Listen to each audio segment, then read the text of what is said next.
I think, who has gone to see Loren or his amazing team at the Health Lab? Great, awesome. I know John Tatro, our Kaia guy, he goes all the time as well. Yeah, well, we call him our Kaia guy. He's a Kaia guy. But Loren, we appreciate very much you coming and spending your time educating us on what we all know is so incredibly important. So, totally. He has his doctorate in physical therapy, the founder of Health Lab, and just a wealth of knowledge from you and your team. Me personally, I can't wait to come see you. Yeah, totally. And it is just a pleasure. Anytime that we have the opportunity to learn, look at you guys here. Look at you guys. Thank you. We had 50 people sign up for the class, and we did tell them if they missed and they signed up for the class that we would send them the recording and because sometimes it gets busy. But what I know for sure is your most valuable time spent in this lifetime is time spent on bettering the human being that you are, physically, mentally, socially. And so this time is valuable to us and to you, and thank you very much. We're excited. Thank you. Well, I'll just start by saying the coaches and Nikki, tons of trust. I know we do this for a lot of places, and I think that Michonne had reached out to me, and in a sense, you don't know what I'm about to say. So we could disagree, but I think we're on the same page when we look at what we're doing professionally. I'll also say really quickly, a couple of things. One, this seminar could be 8 hours, 5 days. This is a 10,000 foot view. This is a very complicated thing that you're about to see. And so if you're left with more questions, the beauty of owning a business is like we get to do what we want. And so if you have questions, if you write me an email, have a phone call, I'm happy to answer specific things because this is a very convoluted conversation. So thank you for being here. I used to teach across the country. I do a technique called dry needling. And I used to teach it across the country to physical therapists. And we do this seminar at a lot of gyms. And going into different facilities, you can always feel like what the ownership and the coaches, you are all a reflection of that in a sense, right? You wouldn't be around people you don't like. And so clearly this is like an amazing place. So thank you for letting me be part of this today. Okay, so we're gonna start off with a hard hitter. I'm Loren. This is about injury prevention. And injury prevention is a lie. There is no such thing as preventing an injury. This is a sales tactic. It's a hook and bait tactic that I used on you today to get you here. As I'm aging, I'm learning that I'm a little bit nerdy. I used to call this presentation Pain Science, the Art of Pain. And no one thought it was worth coming to. But really, injury prevention, and you'll see why, prevention is a really hard thing. As we get older, my profession likes to say this thing called fall prevention. That's another lie. At some point, you're gonna fall. Can you fall well? Can you have good bones and good muscles? When you do fall, you get hurt less? Those are the things we should be focusing on, because if inevitably you do fall, you just failed. Inevitably, if you get hurt, you failed. So if you're going on a program that's injury prevention and you get hurt, that program's a failure, and all of the things that you were doing that were right, getting stronger, having thicker bones, moving well, that was all for nothing because I had an injury, so therefore this is worth nothing. And that mindset, belief systems, and perspective are actually some of the most important things to getting better. When someone comes to us to the health lab because of what we've created, they're already likely to get better than typical care because they believe we're going to help them. Belief systems and perspectives are very important. So if you think you're doing something for the wrong reasons, But with the right outcomes, I'm stronger, I move better, I have better muscles, you're still setting yourself up for potentially something that would hurt you. So today I'm going to challenge prevention. That's all I have to say. No, I'm just kidding. Okay, so my name's Loren. I'm a doctor of physical therapy. I did a residency in orthopedics. I'm an orthopedic certified specialist. I was the founder of the Health Lab. I'm from Carson. I grew up in Carson. I told my wife when we were dating I'd never live in Carson. And then you leave and you realize how wonderful Carson is. So we've been home for 10 years. We have 3 kids. So I started beekeeping a year ago, things outside of the business. I also started hunting a couple years ago, very, very humbling with a bow. I'm a fitness advocate. I used to do a lot of fitness things. I used to do a lot of events, and then I realized I actually don't like doing them as much as helping people do them. I really like helping people achieve what they want to do. It's way more fulfilling for me. So that's a little bit about me. That's my family, my wife, my kids. So let's start with a question. Raise your hand if you've been hurt in the last year.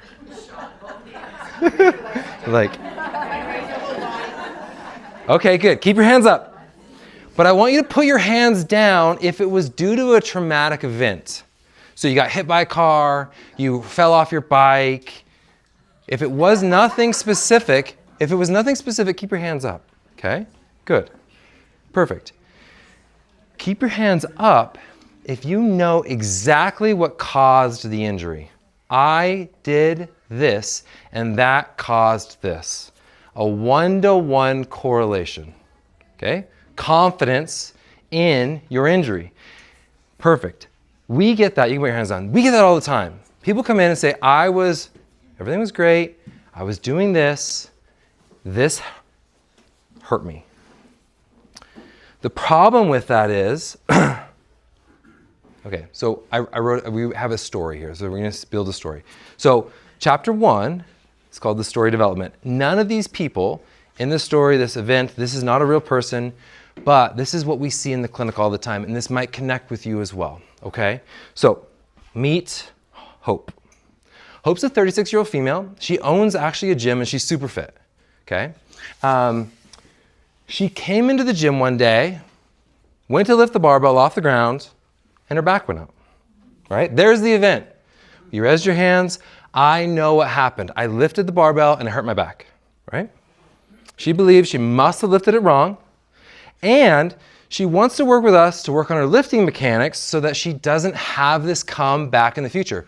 Key word here, prevention. I want to prevent it from coming back in the future. So she's coming to us, okay? So this is Hope. More on Hope in a minute. In the reality of most things outside of a traumatic event, I got hit by a car, I fell off my bike, injuries are like croissants.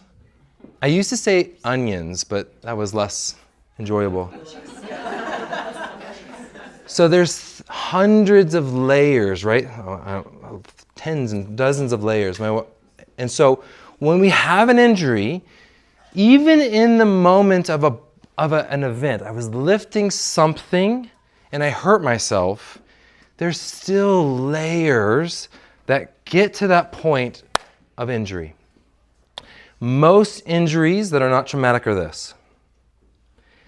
This is the croissant, okay? What this picture is showing, as they looked at every dot is an individual thing, and the size of the dot is how much it's weighted on the impact of pain, quality of life, disability.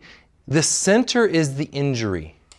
These are the factors that are all connected. You can see the lines going not only straight to, but interconnected, that cause pain and injuries. It's a croissant. It's not one thing. This is the complexity of life. And yet, we really love to think it was that. So, when you look at all the variables, we have individual factors, like me versus you, all of those individual factors. We have the things that are in my head versus your head. We have how I move, mechanics, posture, movement. We have pain tolerance, which we'll talk a lot about. Pain tolerance is highly variable. Day to day, it's highly variable.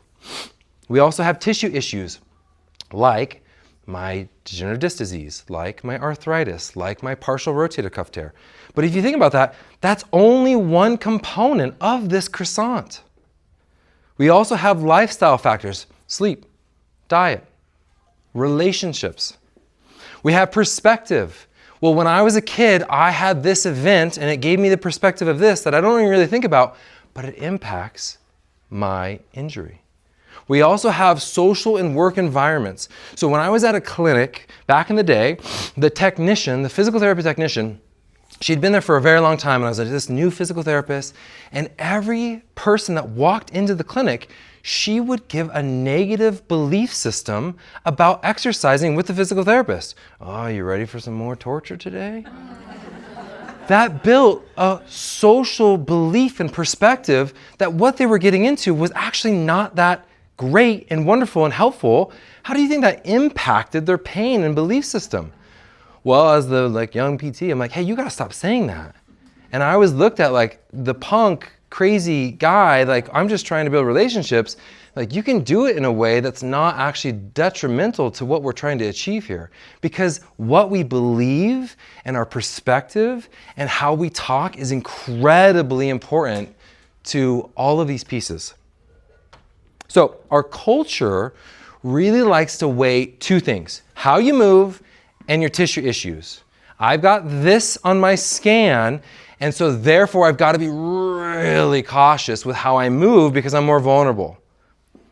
Psychologists, in a nutshell, this isn't all true, but they really like to talk about what's in your head, your perspective, and your belief system, your pain tolerance.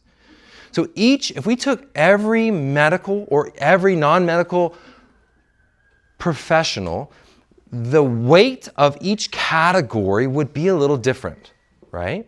So who you go see and what their belief system is for what's important for your pain is going to have a different conversation and different medical outcome based on their belief system. Who does all of these things? No one. And so you get compartmentalization of the interaction based on the person you're seeing. When you go see a gym bro, they don't think about anything. They just lift a lot of weight. But the truth is, it's incredibly convoluted, integrated, and complicated, right? So let's go back. Oh, so not convinced?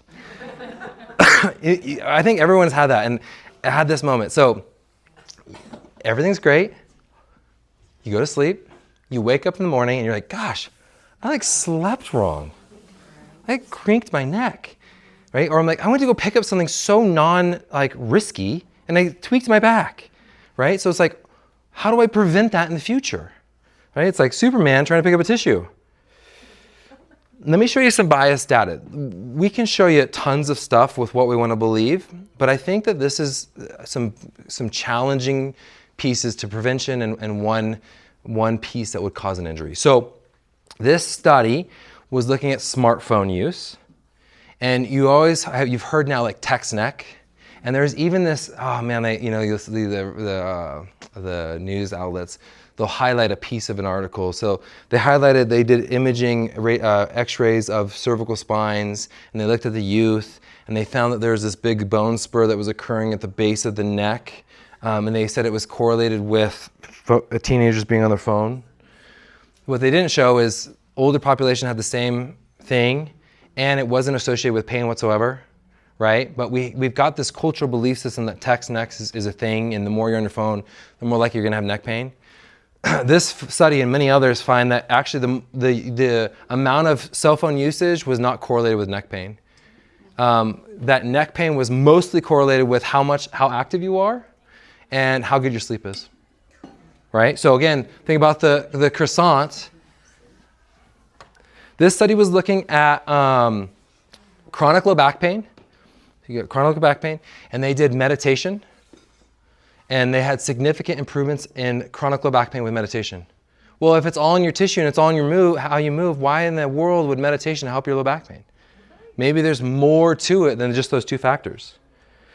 This was looking at frozen shoulder. This is a fun study because frozen shoulder is a self-limiting pathology, meaning your shoulder has this capsule that wraps around it. It's like my t-shirt, and you can get a physical inflammatory process to the capsule that then gets really, really red and thick, and the capsule gets bared down.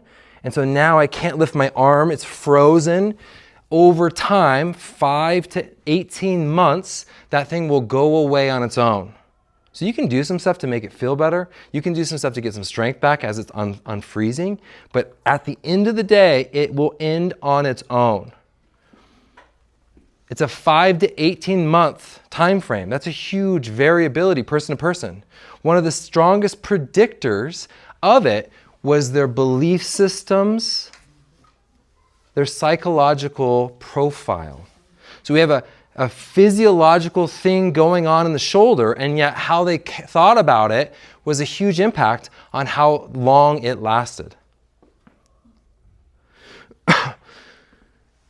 This last one I'm going to show you is fear avoidance belief systems. So fear avoidance belief systems is what we think and our perspective. And when it comes to low back pain, our culture and the medical system have tons to say about low back pain. And yet we don't treat it very well at all. And so if you're fearful of hurting your back, what happens is I get way more stiff and rigid in my back. I'm more tense. I'm co-contracting the muscles around my back. And then when I go to lift something, I'm very cautious, which makes my back stiffer, which makes my back actually more neutral, right? I have less flexion in my back when I lift something. That increased the likelihood of you actually getting back pain, okay? When we look at people who are non-painful and don't have high fear belief systems, and they squat or they deadlift, and we have sensors on their spine, we've never seen anybody have a neutral spine. Now, neutral spine, we'll talk about in a little bit, is important. But if we have a big fear that if I don't keep a neutral spine, I'm going to hurt myself, I'm actually more likely to hurt myself, okay? It's convoluted. All right, let's go back to Hope. So Hope comes into us in the clinic, and she, in her intake form, she says, I lifted a barbell wrong, hurt my back, I want to try to prevent this from coming back in the future. In our clinic, we have an hour with our patients. In the first visit, when I train, I only hire new grads. I try to only hire new grads so that I can kind of mold them into our model. Our model is the first 35 minutes of that first visit of the hour, we are talking and trying to get the details of their life, not the injury. Well, when we start talking about her life, oh my gosh, there's so much more than just the barbell. So she's stressed out. Her husband just lost his job. She's got 2 kids. They were up all night, the 2 nights before the barbell thing, throwing up. She just hired 3 new staff members, and she's trying to train them as the gym's growing. She needs to finish payroll tomorrow. That was the day that an injury happened. She just bought a new house as well. They were doing a bunch of projects on the house. She has back pain. She's had back pain in the past and has some low-level fear of hurting her back again. Also, perspective and belief systems, her mom at 37 years old was told she's got DDD, degenerative disc disease, had surgery, and was never the same. She wonders if she has some DDD and if she's going to be like her mom. Holy moly, there's so much more going on here than just the barbell. And yet, even when she says all this, she still thinks it was only and solely the barbell alone. When we talk about fears and belief systems and all that's going on with her, and I make her move better and feel better, but we don't talk about some of this, and she goes back into the gym, do you think she's going to have more fear or less fear when she goes to the barbell again? And is that going to increase or decrease the likelihood of her being hurt again? This is setting up all of this to not have prevention and actually increase the reoccurrence unless we address the convolution of this injury. All right, chapter 2, the antagonist. When I made the first seminar for this pain science seminar, this chapter 2 was the entire thing. It was all about pain science, and it was incredibly boring to everyone but me. I'm going to speed through this, and this is going to be challenging, and this seminar is going to be a lot better. This of all the seminars we have scheduled over the next 5 months, this is the one we're going to move the least. So this seminar, this next section, if you disagree, if you have questions, I'll slow down, raise your hand, interrupt me. All right. So let's go back to hope. So what do we do with hope? Give her a hug. Yeah. What's wrong with her back? Because every single person she talks to, they're going to tell her something about what her back's going on. Or they're going to give them their perspective of what they've experienced with their back and what's probably going on with hers, right? So she's coming in with way more than just her life. She's coming in with a bunch of belief systems based on everybody else trying to help her. Does she need an MRI? Like, should she not come to me first? Our clinic is built that you don't go to the doctor first. You come to us first. Not because we don't trust the doctors, but for a lot of different reasons, if you can come see us first, it significantly improves how fast you get better. Well, maybe she needs an MRI, but how do I know? I'm just a physical therapist. I don't have an MRI in my clinic. How do I know if she actually needs an MRI? This is how the system is supposed to work.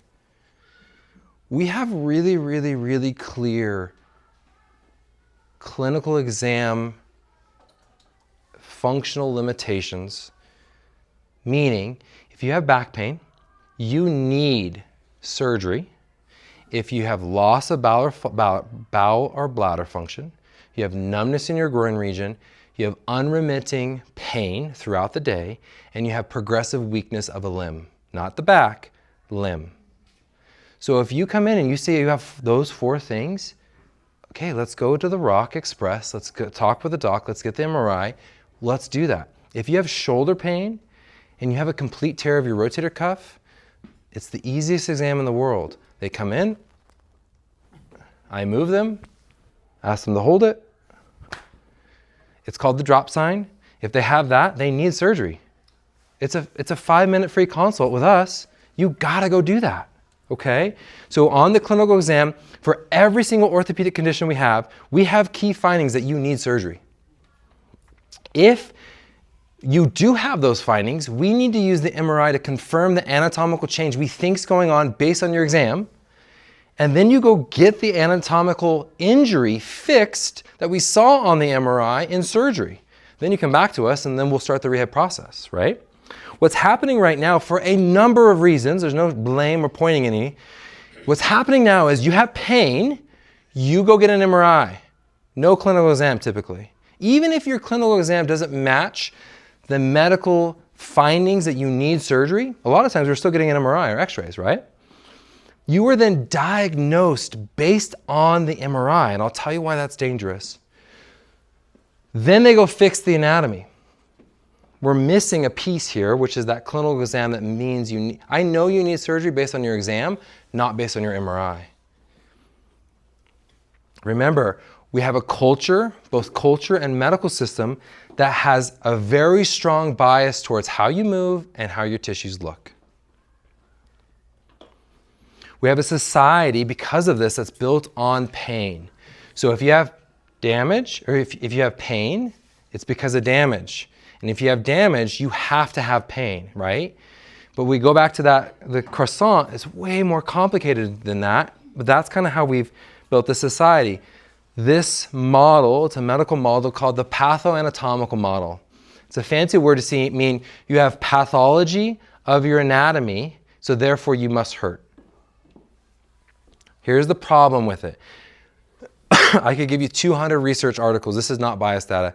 I could give you 200 plus research articles for almost every joint of the body. I'm going to highlight a couple. But because of this model, we get stuff like this. Oh my gosh, you got the worst MRI I've ever seen, right? You'll hear that all the time. You are bone on bone. Your rotator cuff is destroyed. You must be hurting. No wonder you're hurting. All of these studies I'm going to tell you, except for the last one, are in people who have no pain, no history of pain, no current pain, no functional limitations. They took 80 people between the ages of 35 and 60, and they did an MRI of the right knee, and they looked for damage of the right knee. A quarter of them all had meniscal damage. No pain.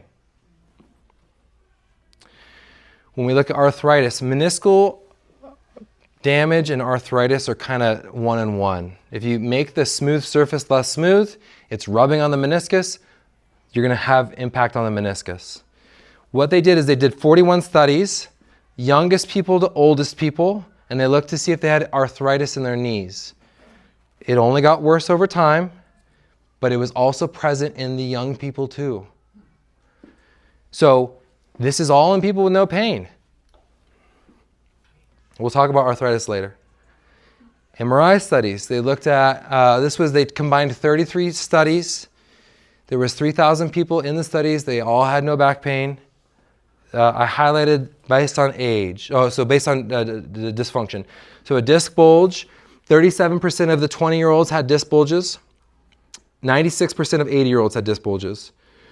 Disc bulge protrusion, so a bigger disc bulge. 30% of 20-year-olds and 84% of 80-year-olds.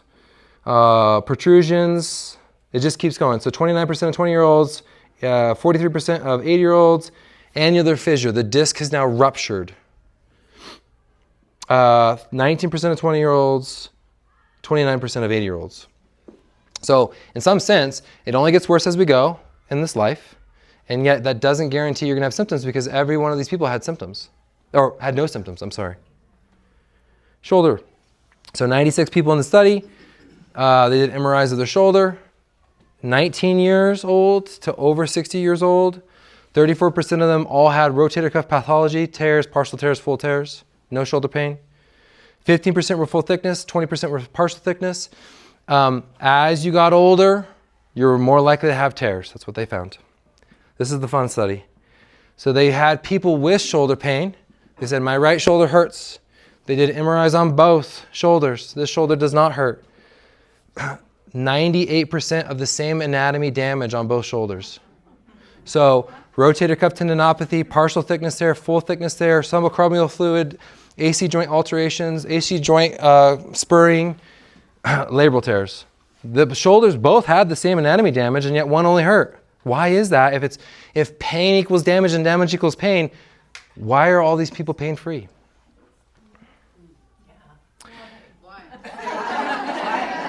I'm not answering that. No, just kidding. That's because it's way more complicated than just tissue issues. It's the croissant. It's our belief systems, our perspective. Also, here's the piece. We'll get into this a little bit. So, the pathoanatomical model that we now live in and our culture lives in has the belief system of wear and tear. You guys are coming here and you're working out.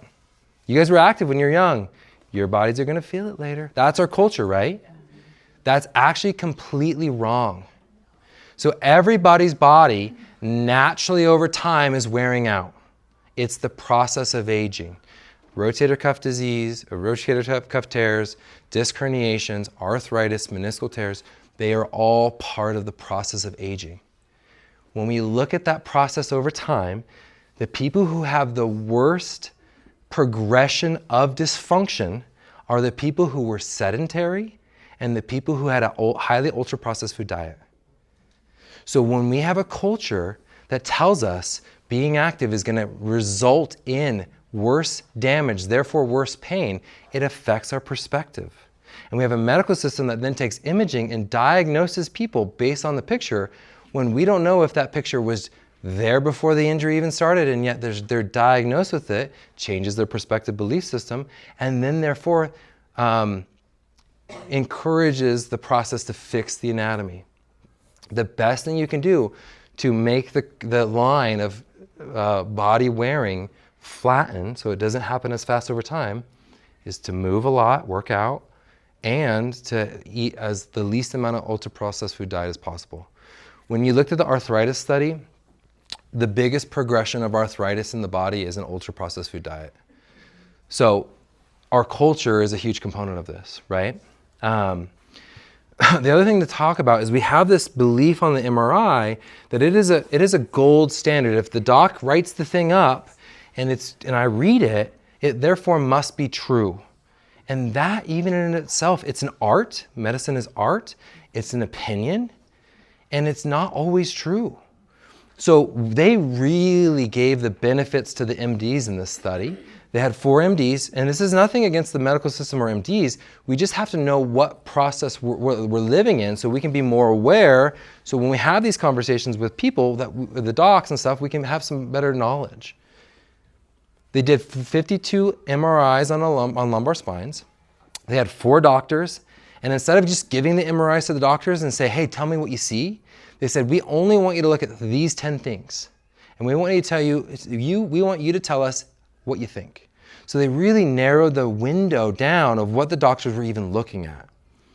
They agreed on what they saw 52 to 90% of the time. So when you look at an MRI, we know when we get an MRI report from a certain radiologist, it's going to be so much more descriptive versus other radiologists, right? It's still an opinion. And so, but if this opinion affects our belief system and our perspective, which we know it does, it has a huge impact on how you feel going forward.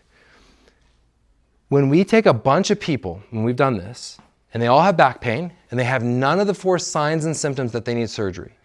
Half the group goes and gets an MRI first. The other half goes to physical therapy first. The group that gets the MRI is 4 times more likely to have significantly more pain over the next year or next month, based on the imaging. They are 6 times more likely to have surgery, and they are 5 times more likely to have injections in their spine. The groups are the same, and yet it changes the belief system and perspective of what we think's going on with our body. That's why if we can get to someone sooner and they don't have a perspective change, all of a sudden we can help them a lot more, not because we're helping the people more than the MRI group. It's because they're not coming in with belief system and perspectives that their tissue's all damaged and they're screwed. The MRI, the American Radiological Association, over the last 10 years, repeatedly has said we have got to stop doing MRIs on people that don't have the clinical signs they need surgery because we're harming people. The MRI is supposed to be used as a tool to confirm the things we see on exam that are there that we can then therefore fix so we regain function. If we go and every once in a while we'll have this, so someone came to me, drop arm sign, I'm like, you need to go get an MRI. You probably need surgery. The guy said, I'm not having surgery. I'm like, okay, well, you're probably not going to regain your function of your shoulder. Like, you should go do that. And he goes, will you give me 3 visits? Sure. He regained his function. Fully. He actually proved me wrong. Every once in a while that will happen, but that's the rarity. Right now we do the opposite. We're going to get the MRI, and then I got to fight that wall over the MRI because we have a belief system that's shifted now. Supposed to be the roadmap for diagnosis, or it's supposed to be a roadmap for surgery. It's not supposed to diagnose injuries. So we go back to this. You go to the exam, we see the findings that you need surgery, you should go get an MRI, and we'll see you when you're done with surgery. What I'm not saying here, and this is an important slide because people come up to me after this, before I made this slide, and they would, you guys have had surgical intervention, and we know it. Like, the doc said this. Was that wrong? Maybe, maybe not. I'm not saying that damage never causes pain, because sometimes it does, but it's convoluted. I'm not saying that you should never get an MRI, because I just showed you there are times we need it. I'm also not saying that surgery is never the right option. There's people in here who I've treated, we failed. You went and got surgery. Now you have function, right? There's times we need surgery. And I'm also not saying it's all in your head. We have this spectrum in everything in our life, and right now in our world, the spectrum is sitting on either end of the dichotomy, right? In this world, we have it's all in your tissue or it's all in your head. It's really neither. It's right in the middle. These two are so interwoven, and the croissant highlights the interwoven of the complexity of pain and injuries. When we look at a big article of all of the orthopedic surgeries done, I'm an orthopedist, I don't treat neurological conditions. When we look at rotator cuff tears, when we look at meniscal surgeries, when we look at spine surgeries, laminectomies, disc herniations, discectomies, total knee replacements, total hip replacements, we have never found that they're more successful than non-surgery. That's pretty wild. So if you have an injury and you go get an MRI and then they do the surgery on the MRI, you are no more likely to get better from the surgery than no surgery at all. Unless you first get a clinical exam and you have the clinical findings that you need surgery, then you're 98% likely to get better from the surgery. When we do surgery on anatomy changes that are happening in everybody, almost no one really gets better. The moment we do surgery based on functional loss that's confirmed by MRI, almost everyone gets better. The key is to know when we need surgery based on the exam. In our clinic, we have a clinical exam and subjective. We have clinical exams showing you don't need surgery. Oh, like you don't have these things. You don't need surgery. You really don't probably need surgery. Let's do some treatment. What's the limitations here? How do we make that move better? Sweet, now it's moving better and it's less painful. Now it's instantly stronger. Now let's just get it even stronger. Because the more stronger you are, the less likely you are to have this come back. We also talk through life and the stressors because of the convolution of life. Because of the croissant, right? So we headed off from injury prevention because this chapter 2 is a huge key component on perspective and belief systems. Now that we go into the next phase of this conversation, unless we're willing to not disregard but downplay tissue issues, right? We then can have better outcomes. So let's go back to hope. So in our clinic, when someone comes to us within a couple weeks of getting injured and they come directly to us, we usually get them back full function within 1 to 4 visits.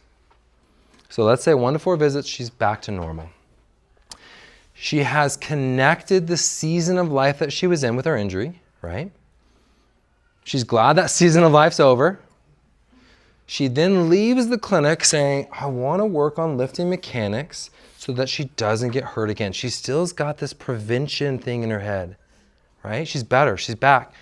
She wants to prevent it from coming back, and she's still really leveraging the mechanics. But remember, prevention's a lie. You can't prevent. 18 months later,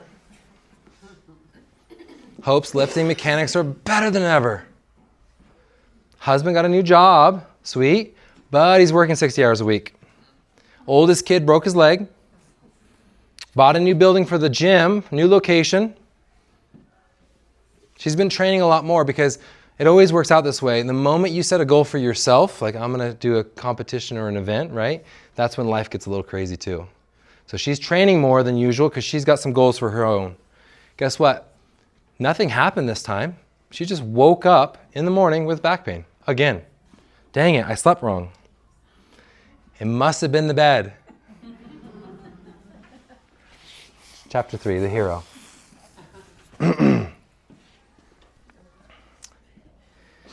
So Hope truly is going to be the hero of her own story.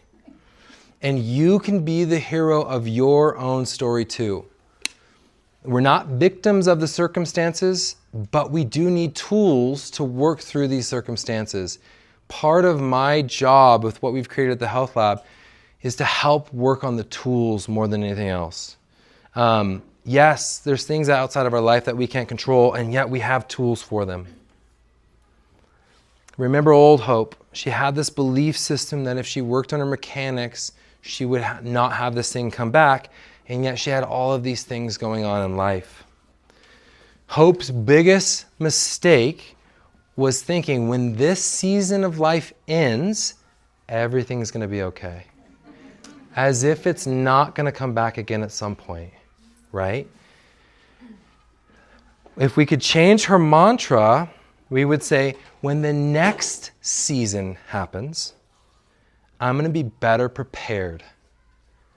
Because at some point, stress and life is going to get chaotic again.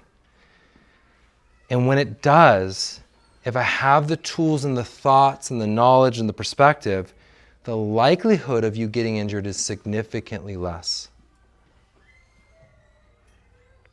All right. You're a bucket.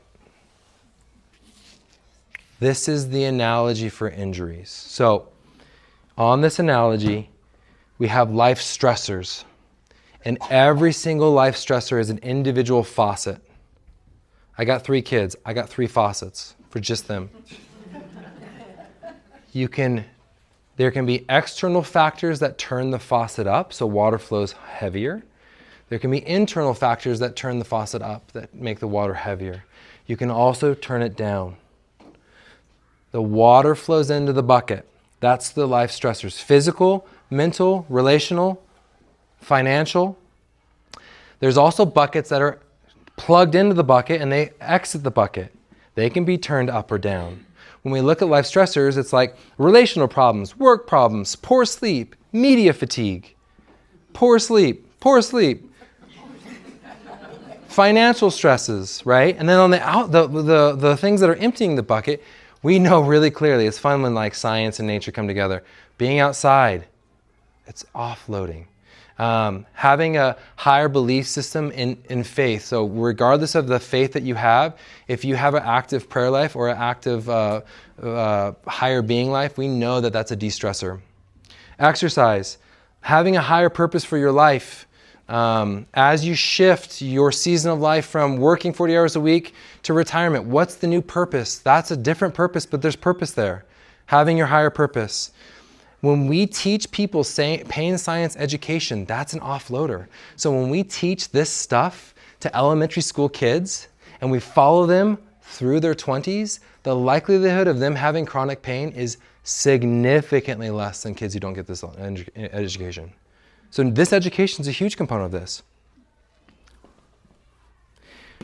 Remember, all of the factors, faucets and deloaders for the bucket. What happens in a season is the things going into the bucket are going at a volume higher than the things going out of the bucket, and the bucket starts to overflow, and then one innocent little thing, one night of sleep, one lifting of the barbell causes an injury. My treatment and what we do at the health lab, all we're doing is dumping out the bucket. But if season stays the same, I'll see it every couple weeks for the rest of your life because the bucket continues to get overflowed.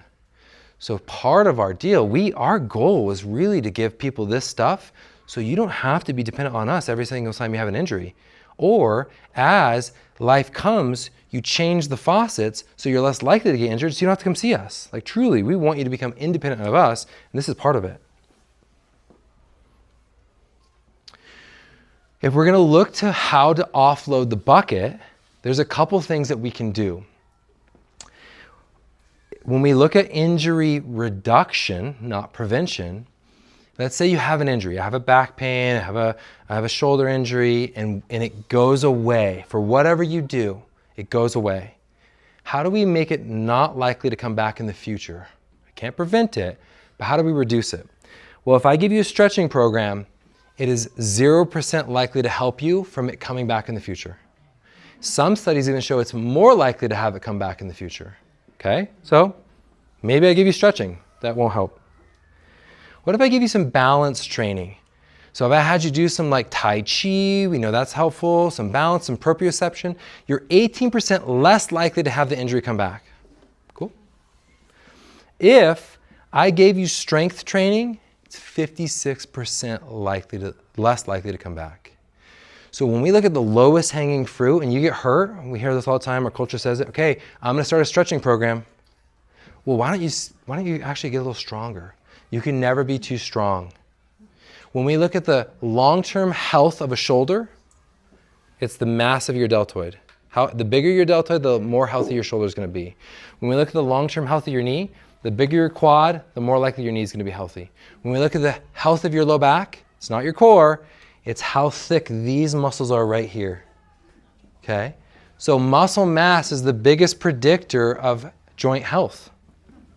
The only way you can get muscle mass is by lifting some muscle. And that goes contrary to the wear and tear belief system our culture has.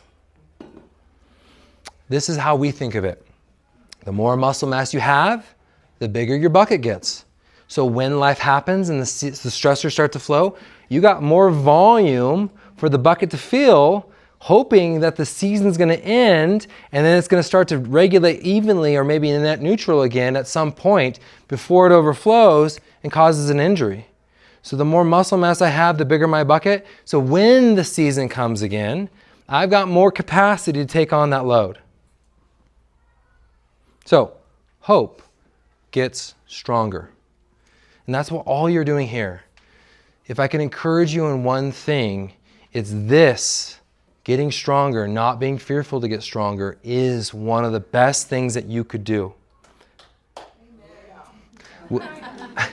In our clinic, no matter what we do, hands-on wise, one of our mottos is all roads lead to load. Whatever we do at the end of the day, if we're not loading you and getting you stronger, we are doing a business model because we know we're going to see you back sooner. That's a good business model. It's not good for the community though. Hope also grows in her awareness. In our time with the patient and with seminars like this, we hope these seminars make you see us less because you've got better awareness of the croissant. My first time I ever gave this lecture, it was to the Reno SWAT department. And boy, did I not feel tough in that room. The whole rest of that day, I know the head of the SWAT team, they were making fun of this lecture. Okay? And then one of the dudes got injured because they have a crazy life.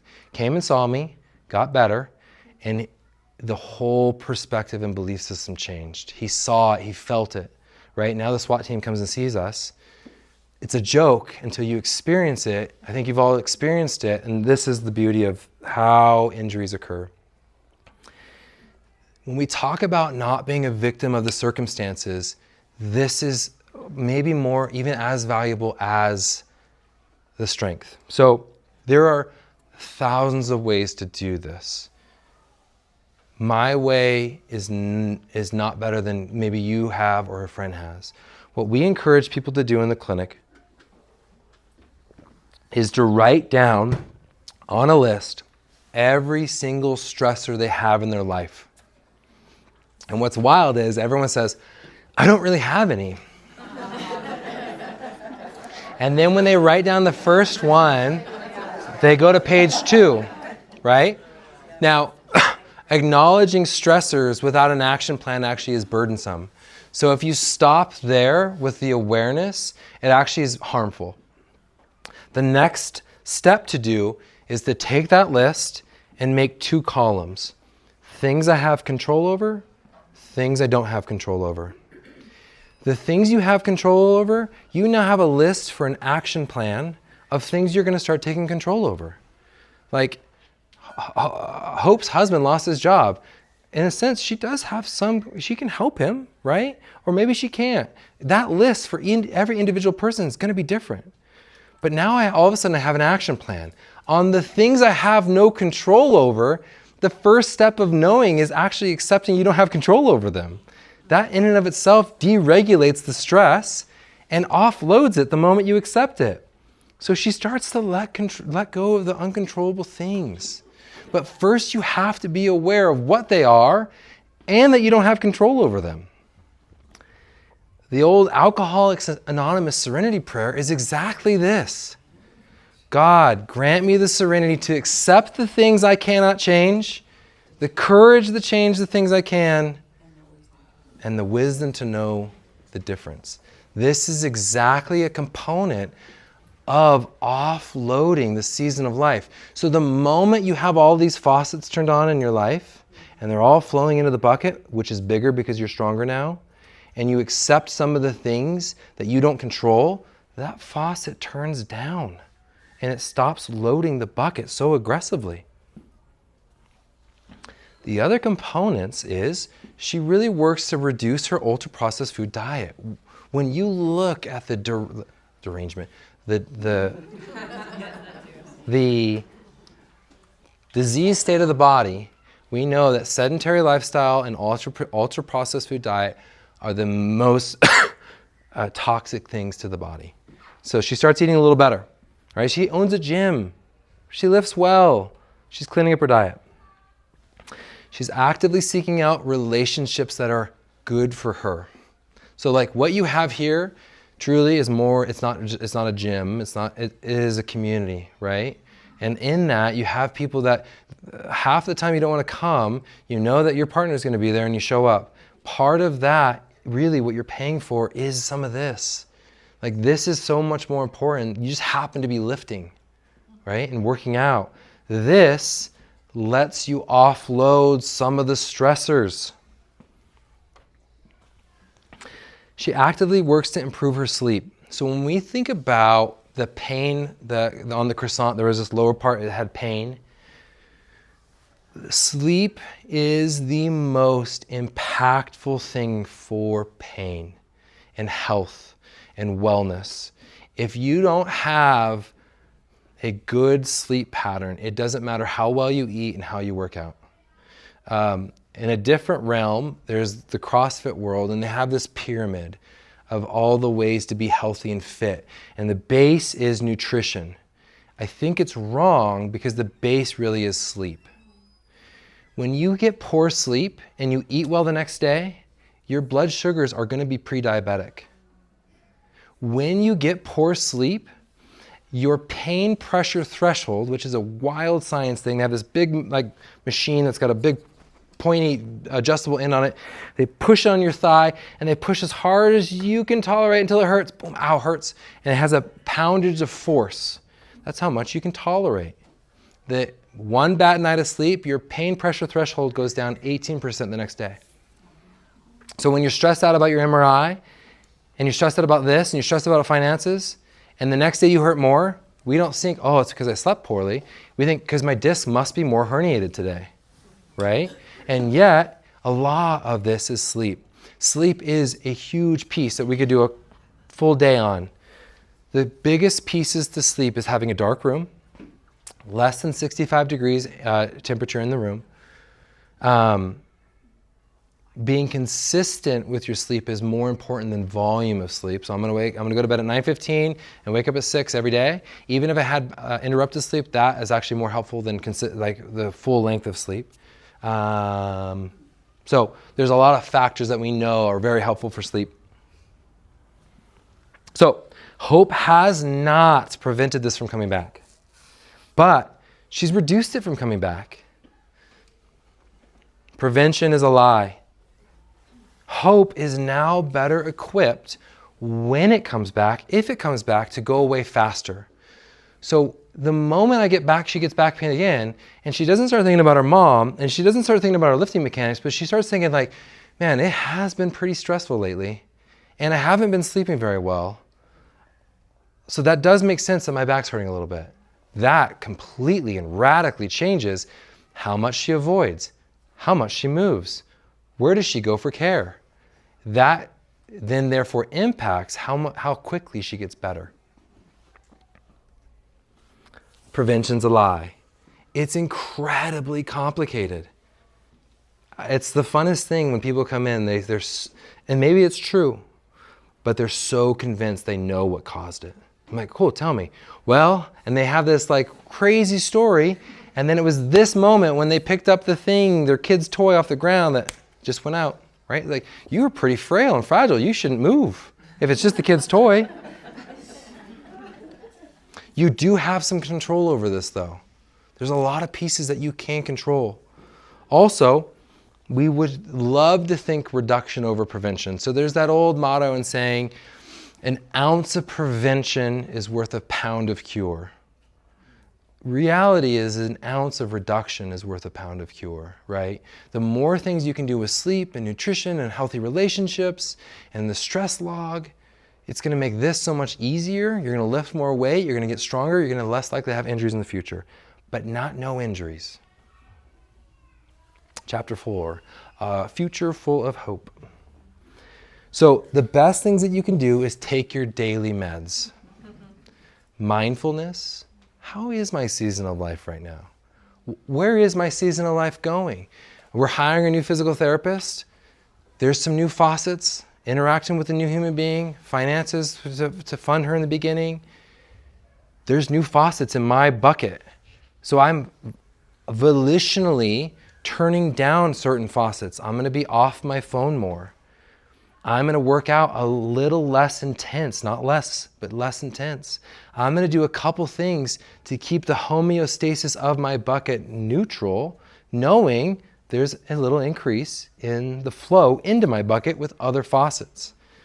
I'm going to keep exercising. Exercising every day is part of the meds. Having a quality diet and sleep. On the diet thing, you might have your belief systems. Just eat non-processed foods, non-ultra-processed foods. You're going to be better than almost anybody.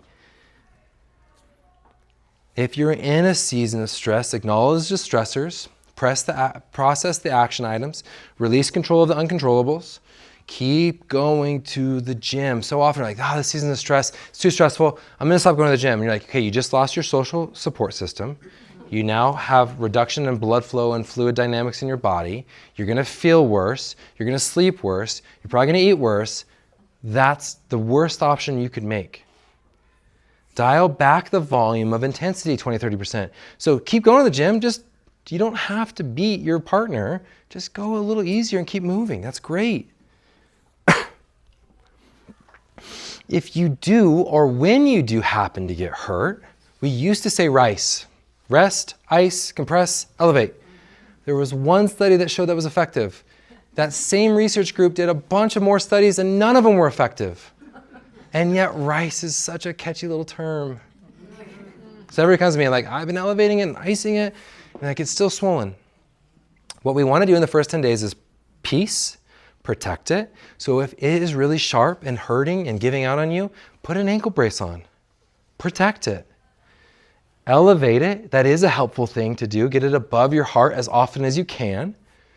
You want to avoid ice and NSAIDs.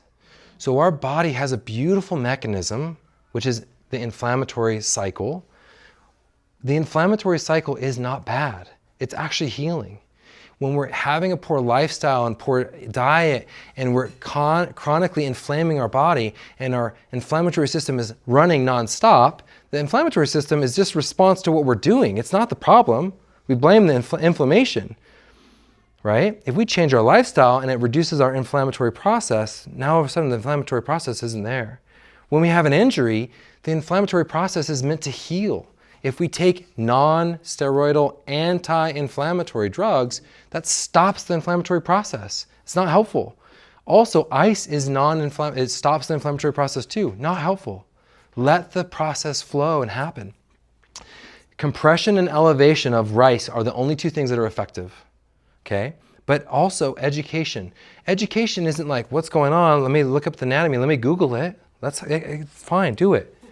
Also, educate yourself on like, what can I do? So I hurt my shoulder. It hurts to do this, but I can do this, and I can do this, and I can do this. Oh my gosh, I can work out today. I can go to the gym.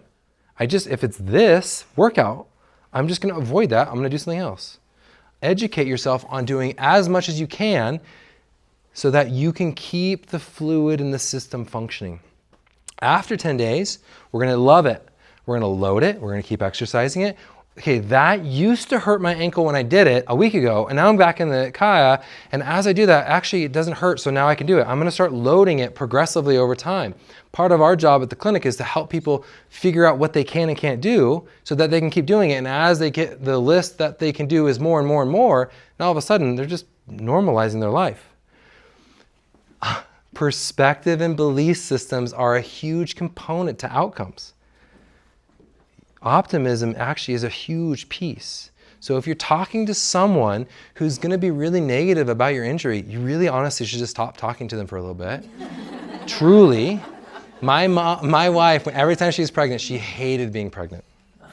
And my mom would always say, I loved being pregnant. And finally at the second pregnancy, my wife said, you have got to stop saying that. It's not helping me, right? But we don't do that with injuries. So often people get injured and everyone wants to try to help them and gives them all this fear-based belief systems. You could just say, hey, it's not helpful. As we exercise, we get more blood flow. More blood flow is healing. The vascularization and exercise are hand in hand. Almost done, I promise. So when you do get hurt, keep moving. The worst thing you could do is stop going to the gym. Don't lose your fitness. Muscle mass keeps the bucket big. When you lose muscle mass because you stop going to the gym, your bucket's smaller and you're stressed out because you're injured. That's not good. Assume our guidelines for rehab is this for everybody. Assume everything is innocent till proven guilty. Okay? Every movement is innocent till proven guilty. The only guilty movement are ones that are painful during the movement. If it's sharp, then you're going to modify that movement. It hurts when I do this, but crazy enough, for whatever reason, if I put my thumb out and it doesn't hurt, okay, well then now you're going to do it like that, and you're going to keep checking in on this, and the moment it doesn't cause sharp pain, now you're free to do it. The guidelines are so simple. Innocent until proven innocent. Assume everything's innocent.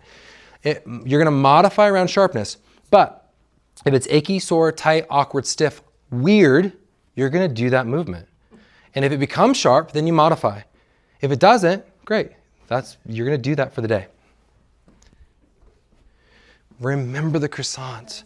Stop blaming an individual thing, because when you go back to that thing, it's going to be scary.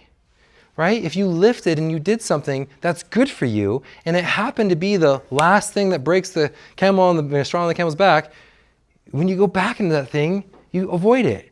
And then that happens, you avoid that, and then it happens, and you avoid this. And all of a sudden, the list of the things you avoid continues to grow, and then you get frail, your bucket shrinks, and it's a snowball that's really, really hard to stop rolling down the hill. What I'm not saying in this, don't hear this, that mechanics aren't important. They really are. But they're not important for the beliefs that we have. We give an exercise to people with low back pain. We put weight in their hand and we have them curl their spine, for specific people. We have them curl their spine with weight in their hand. It's therapeutic. And yet we go to the gym and then we say, okay, I've got to be really, really, really neutral because that's going to reduce my injuries. That's a fear-based belief system.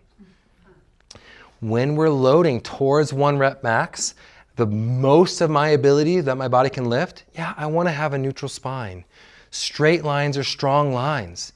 A neutral spine makes me lift more weight, more efficiently. So I can put more weight on the bar and get stronger, make the bucket bigger. But we go back to the study, we've never seen anybody keep a neutral spine while lifting, and yet that's no injuries, okay? Neutral spine's a myth. We want good mechanics because it gets us strong, but the more we believe mechanics are the key to prevention, and I'm lifting something and I happen to get injured because life's crazy right now, that makes me more fearful in the future that I have to have even better mechanics, right? And so we've got to give ourselves grace on the mechanic side. We could go into a whole lecture on that, but so it is important. But if I have good mechanics with my 1 rep max, I can bend over and pick up a tissue.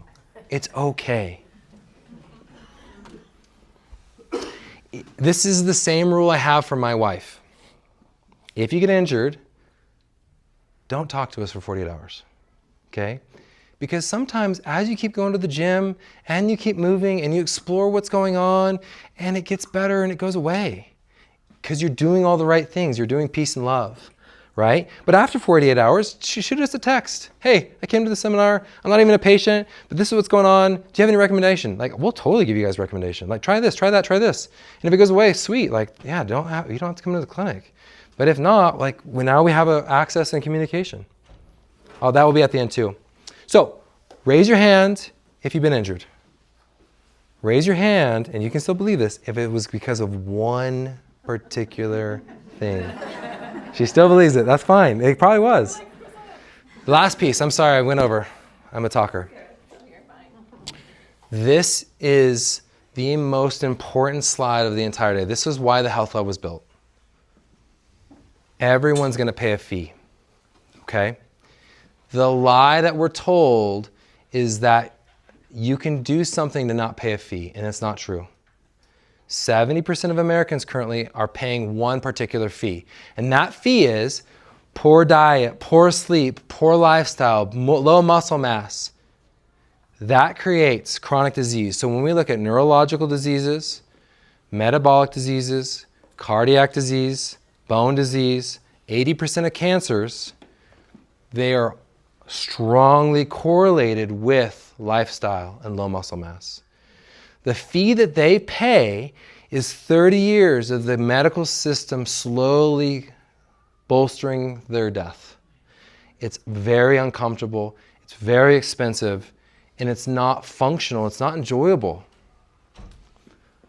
The other 30% of the Americans, I would assume you're all in this category, and we want to support people transferring to this category by breaking down belief systems, is you have a great lifestyle, you have good relationships, you have all the things that we've all talked about all day.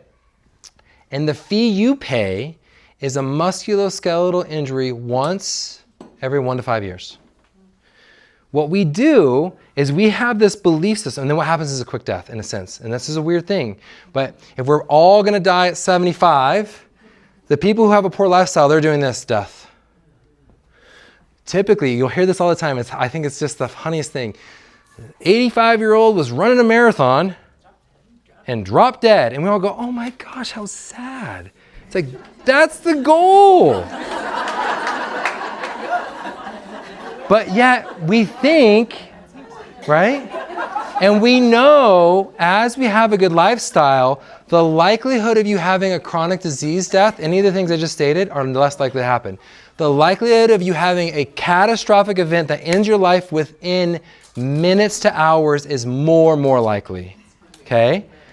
But what we do is we say there's no fee to this side. If I have a healthy lifestyle, if I live right, and if I have all these good habits, nothing's going to go wrong. The moment you get a musculoskeletal issue, because we have prevention in our mind, it's all worth nothing. I might as well just go enjoy my life. You see this a lot. If you understand that the fee is this, it's way worth paying that. And when you pay that and you come see someone who's willing to help you quickly, and in 1 to 4 visits it goes away, you keep working out, and now all of a sudden you stay in this category, man, you get the benefit of a quick death. So next month, Dr. Sarah will be here. She's incredible. She's an engineering undergrad degree with a doctorate in physical therapy. She's my colleague. She is a pelvic floor health specialist. We all have pelvic floors, male and female. If you think about shooting a cannon out of a rowboat, it doesn't work. Your pelvic floor is the foundation to movement. And we have a lot of cultural belief systems that are not true about your pelvic floor post-babies, aging, that they don't have to deal with. She's got a wonderful seminar that's next month, February 21st, on pelvic health here. And then I'll be back in 2 months. It's a much more movement-based seminar called Squat IQ. We're going to talk about squat. We're going to break down misconceptions of squat. We're going to look at everyone's limitations of their squat, and I'm going to show you one thing that you can do for each of those limitations. So you get some tools to go home with at the end of that seminar. And then that's my info. I'll leave that up. If you guys feel free to call me, text. Questions? Thank you. Oh, yeah.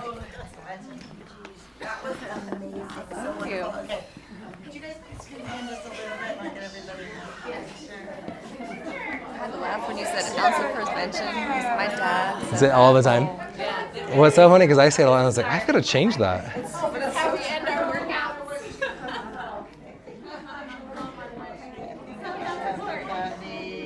Are we all in? Yep, coming in. 1, 2, 3. I'm going to do one for social this way.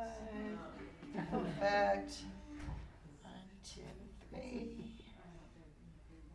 That was amazing. Oh, thank you. So good. Thank you. So good. Yeah, I'll give thank one you of so these. much. Appreciate it. Yes, absolutely. You guys, a huge thank you to Michonne. Yeah, thanks, Michonne. To everybody who came and filled this up. You guys, thank you so much for spreading the word. I know my body's going to be better because of it.